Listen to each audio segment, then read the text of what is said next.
जो गरियाबंद जिला है, रायपुर संभाग का, रायपुर जोन का एक इलाका है, उड़ीसा से सटा हुआ। वहाँ पे एक बड़ी मुठभेड़ हुई है, नक्सलियों को करारा झटका मिला है। इस मुठभेड़ में उड़ीसा के स्टेट हेड की भी मौत हो गई है। सबसे अहम बात, सबसे शानदार बात कि सुरक्षा बलों को कोई नुकसान नहीं है। दूसरी जो चुनौती थी, करीब 2 दर्जन आईडी लगाए गए। ये मुझे लगता है कि पहले भी इस्तेमाल हुआ होगा उनने का। कोबरा था, एसटीएफ था, सीआरपीएफ की टुकड़ियां जो कट ऑफ थी। ये कब अंदाज लग गया था आप लोगों को कि ये एक पूरा का पूरा मतलब बड़े ओहदेदार नक्सलियों का समूह हो सकता है? नमस्ते, मेरा नाम है याज्ञवल। फ्रेम में जो दिख रहे हैं वो रायपुर रेंज के आईजी हैं अमरेश मिश्रा। मैं इनके पास आया हूँ ये जानने के लिए कि गरियाबंद इलाके में, जो गरियाबंद जिला है, रायपुर संभाग का, रायपुर जोन का एक इलाका है, उड़ीसा से सटा हुआ। वहाँ पे एक बड़ी मुठभेड़ हुई है, नक्सलियों को करारा झटका मिला है। जो खबरें अलग अलग माध्यमों से आई हैं वो ये बताती हैं कि इसमें सेंट्रल कमेटी मेंबर की भी मौत हुई इस मुठभेड़ में। इस मुठभेड़ में उड़ीसा के स्टेट हेड की भी मौत हो गई है। सबसे अहम बात, सबसे शानदार बात कि सुरक्षा बलों को कोई नुकसान नहीं है। तो ये मुठभेड़ किस तरीके से हुई और मध्य छत्तीसगढ़ के इस इलाके में इतनी बड़ी मुठभेड़ के मायने क्या निकाले जाने चाहिए? क्या पुलिस को और रिलैक्स हो जाना चाहिए या हाई अलर्ट पे चले जाना चाहिए? क्या क्या विषय है इस मुठभेड़ से जुड़े हुए, वही जानने, वही समझने उनके पास आया सर। धन्यवाद जी। सर, ये जो मुठभेड़ हुई गरियाबंद के मैनपुर के कुल्हाड़ी में, ये कम से कम 3 दिनों से लगातार खबरें आ रही। आप खुद 2 दिन तक थे जी बिल्कुल, 19 की रात से शुरू हुई और अभी भी चल रही है एक तरह से माने तो। थोड़ा इस जगह की भौगोलिक परिदृश्य के बारे में बताइए। काफ़ी दुर्गम इलाका है। अगर आप देखें मैप पे, टोपोग्राफी मैप पे, तो गरियाबंद की जो पहाड़ियाँ हैं काफ़ी सीधी ढलान वाली, काफ़ी सीधी चढ़ाई है, ग्रेडियंट काफ़ी हाई है। फॉरेस्ट वेजिटेशन भी इस एरिया में काफ़ी डेंस है, नीचे प्रकाश तक नहीं पहुँच पाता। तो इसलिए सबसे बड़ा चैलेंज यही था कि इस एरिया को डोमिनेट करे रखना, यहाँ की बहुत ज़्यादा अनड्यूरेशन हो और नक्सलियों के भागने के बहुत सारे रास्ते हैं, उसको डोमिनेट करना एक चैलेंज था। इसीलिए हमारा ऑपरेशन और सर्चिंग थोड़ी धीरे हुई। दूसरी जो चुनौती थी, करीब 2 दर्जन आईडी लगाए गए। ये मुझे लगता है कि पहले भी इस्तेमाल हुआ होगा उनने का। कुछ ढांचे भी तैयार किए गए थे जिसको आप मोर्चा बोल सकते हैं, जहाँ पे नक्सली शरण लेते थे, और आईडी था। तो दोनों भी काफ़ी बड़ा चैलेंज था, इसलिए ऑपरेशन स्लो चला। बड़े कार्टर थे जैसे कि हथियार है, तो फायरिंग भी काफ़ी इंटेंस थी।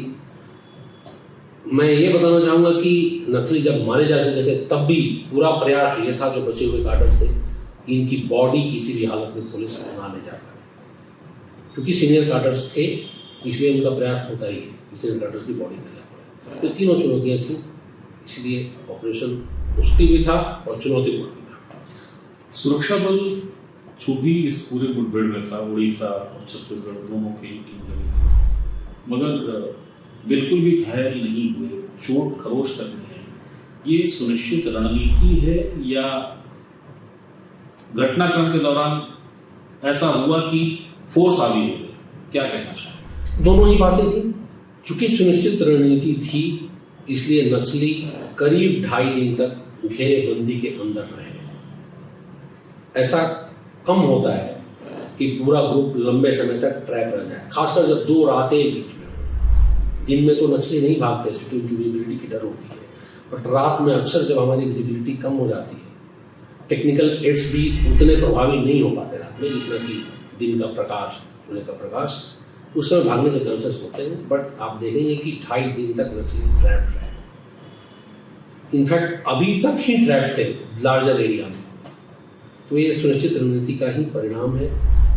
जाहिर सी बात है, रणनीति शुरू में मजबूत हो और ऑपरेशन के दौरान अगर आप फायरिंग के दौरान तितर बितर होने लगे, डर जाएं, भ्रास्ता दे दें, तो वो भी घातक साबित होता है, वो भी फैटल साबित होता है। तो वो भी बना रहा कि पूरे ऑपरेशन के दौरान भी जो टैक्टिकल मूवमेंट्स और मैनूवर्स थे फोर्स के, वो फील्ड क्राफ्ट से एकदम टॉप दर्जे का फील्ड क्राफ्ट में बनूंगा वैसा रहा। सर, अगर कोई, अब तो मुठभेड़ हो ही गई, सफलता आप लोगों को मिलेगी, एक रुचि स्वाभाविक रूप से है कि पुलिस को ये सफलता मिली कैसे, थोड़ा उस बारे में कुछ ब्रीफ करेंगे। सूचना कैसे आई, फिर कैसे, कितना शॉर्ट समय था, किस तरीके से पुलिस ने घेरा, उड़ीसा का क्या इसमें इनपुट है? 19 तारीख को शाम में सूचना आई, स्थानीय स्तर पर भी सूचना आई, हेडक्वार्टर से भी सूचना मिली, जो कि अपना प्रोटोकॉल है। डीजी साहब से परमिशन क्लियरेंस लिया गया कि फोर्सेस लंबे ऑपरेशन के लिए जा रही हैं। डीजी साहब के क्लियरेंस के बाद फोर्सेस रवाना की गई। ज़्यादातर फोर्स छत्तीसगढ़ की थी। उड़ीसा से सहयोग में 3 कट ऑफ की टीमें आई थी। तो आप देखेंगे कि अपनी E30 जो गरियाबंद की एरिया, वो मेजर कंपोनेंट था, कोबरा था, STF था, CRPF की टुकड़ियाँ जो थी कट ऑफ में थी। तो उड़ीसा से भी इन्वाइट किया गया था, क्योंकि उड़ीसा के नक्सली थे। हालांकि घटनास्थल उनसे 12 किलोमीटर, एरियल डिस्टेंस भी 10 किलोमीटर अंदर है।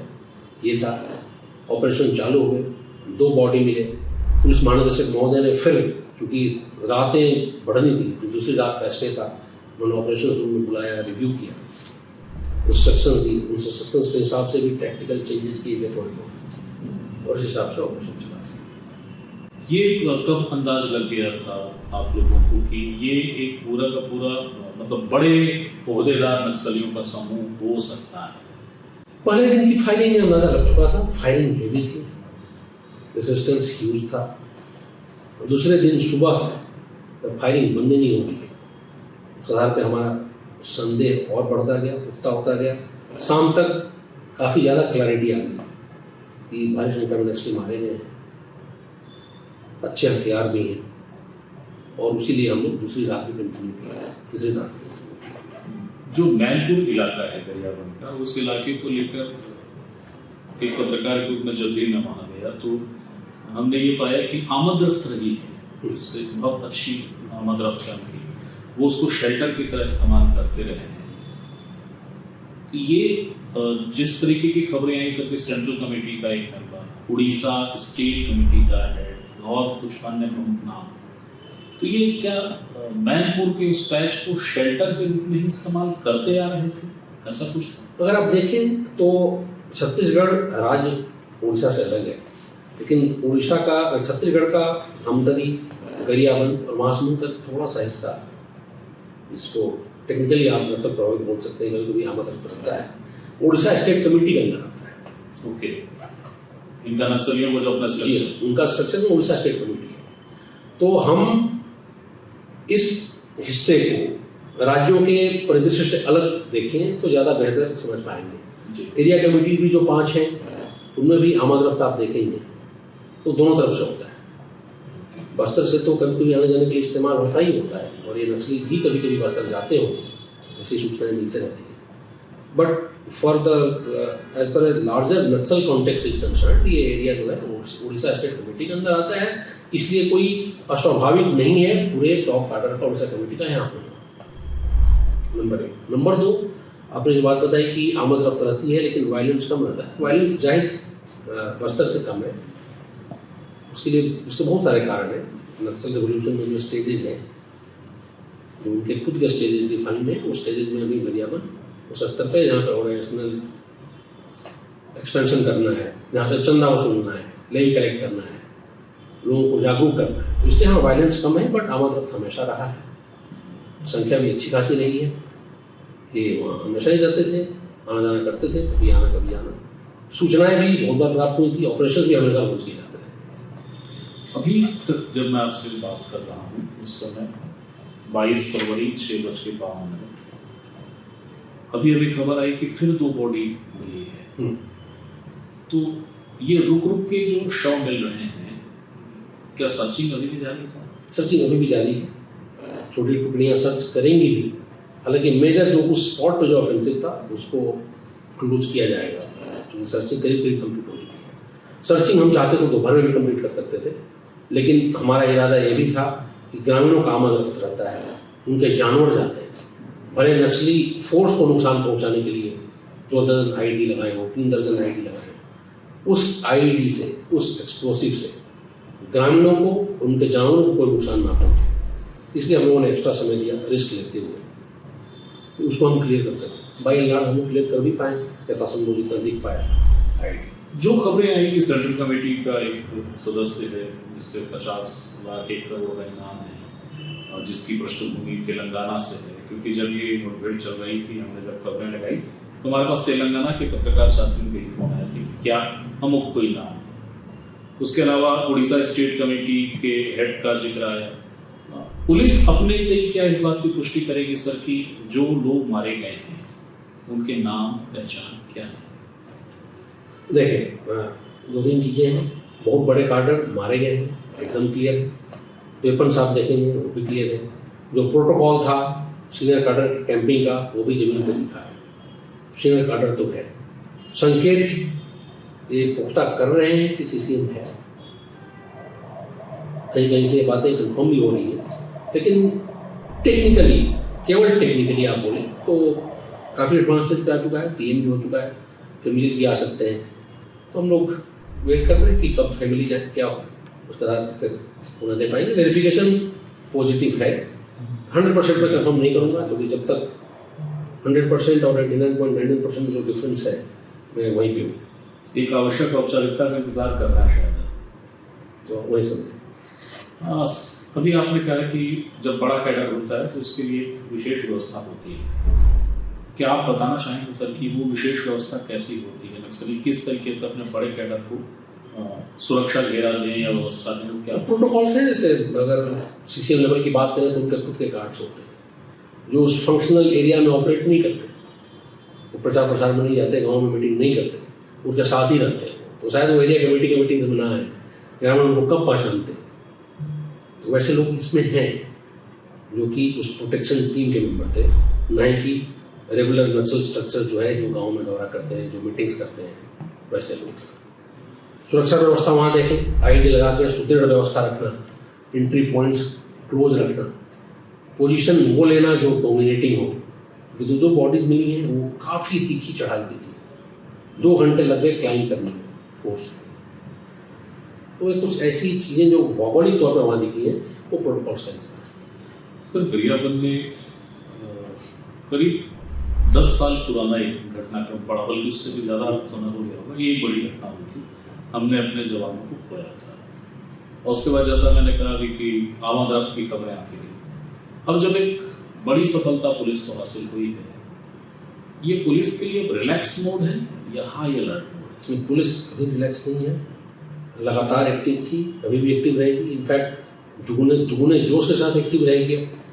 जो अभी एरिया कमेटी है आमंत्रण पत्र रहता है, जैसा कि आप आकलन देखते ही होंगे तो बस्तर से शायद जाएँ, आना जाना करें, तो हमारी प्रभावी कार्रवाई रहेगी और रिलैक्स तो होने का चांस ही नहीं। एक आखिरी सवाल, हालांकि ये भी औपचारिकता है।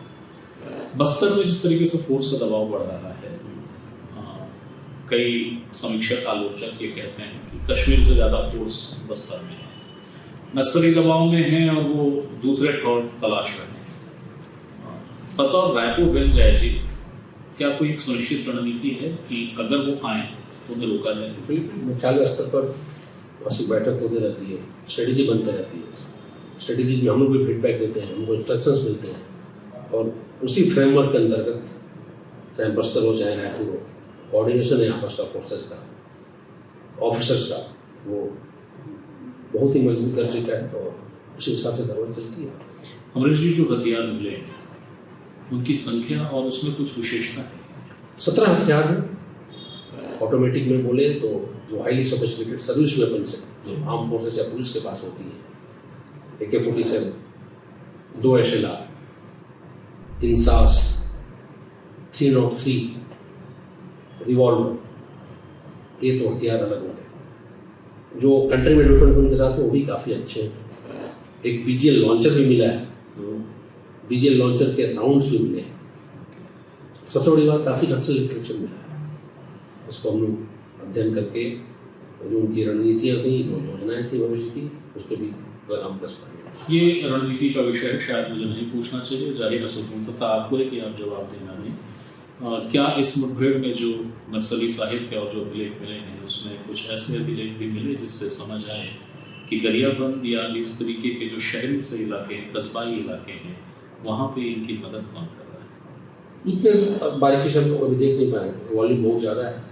जो इमीडिएटली मिला वो ये था कि पंचायत चुनाव के परिप्रेक्ष्य में जो गरियाबंद में इनकी योजनाएँ थी, बूबी ट्रैप्स लगाने थे, ग्रामीणों को डिस्करेज करना था। कोई नहीं, ये भी कोई नई बात नहीं। हर एक चुनाव के पहले नक्सली बात खोल देते हैं, करते रहते हैं, और हमारा काम होता है कि हम लोग सतर्कता के साथ चुनाव को शांतिपूर्ण तरीके से कराएं। ग्रामीणों में भी काफ़ी जोश होता है चुनाव को लेकर। सौभाग्य की बात है कि ग्रामीण नक्सलियों के इस बहकावे में नहीं आते। लोकतंत्र के प्रति आस्था बहुत ही मजबूत बना के ग्रामीण रखे हैं, जो कि धन्यवाद का विषय है।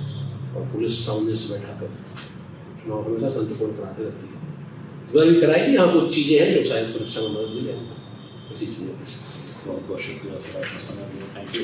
तो ये थे रायपुर रेंज के आईजी अमरीश मिश्रा, जो गरियाबंद, जो इसी रेंज का हिस्सा है जहाँ पर की मुठभेड़ हुई, वहाँ 2 दिनों तक खुद उनका कैंप बना हुआ था। तो मुठभेड़ जब होती है तो मुठभेड़ किस तरीके से हुई, कितनी दुष्कर थी, और इस मुठभेड़ से हासिल क्या रहा है, चुनौतियाँ या रिलैक्सेशन, कितनी जटिल, कितनी सरल, कितनी सहज, कितनी उलझी, सारी बातों को लेकर ये एक थोड़ी छोटी सी चर्चा थी। जाहिर आपको पसंद आई होगी। फिर कोई नया विषय होता है, फिर कोई नई जानकारी आती है, फिर कोई नई सूचना होती है, वो देने आपके सामने फिर हाजिर होगा, क्योंकि हर सूचना और हर जानकारी पे अधिकार सिर्फ आपका है, न सिर्फ माध्यम।